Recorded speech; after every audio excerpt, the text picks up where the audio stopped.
The Story of the Pencil by Paulo Coelho.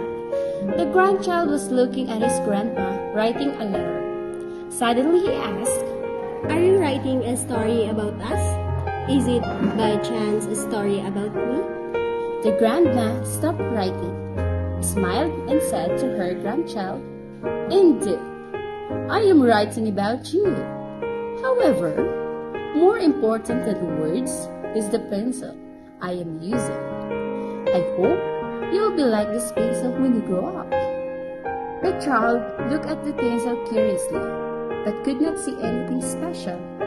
But it is exactly the same as every other pencil I saw in my life. It is all in the way you look at things. There are 5 qualities in that pencil that, if you will be able to maintain, will make you a man and peace with the whole world. First quality, you can make big things that never forget that there is a hand guiding your steps. This hand, we call it God, and He will always have to address you towards His will. Second quality, sometimes I have to stop writing and use a sharpener. This makes the pencil suffer a little, but at the end, it will sharper. So learn to bear a little pain because it will make you a better man. Third quality, the pencil always allows us to use an eraser to cancel mistakes.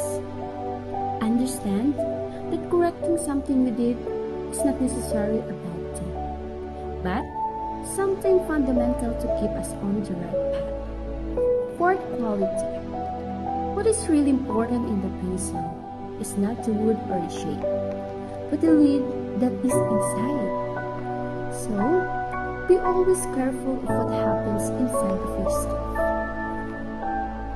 At the end, the fifth quality is always leave a sign.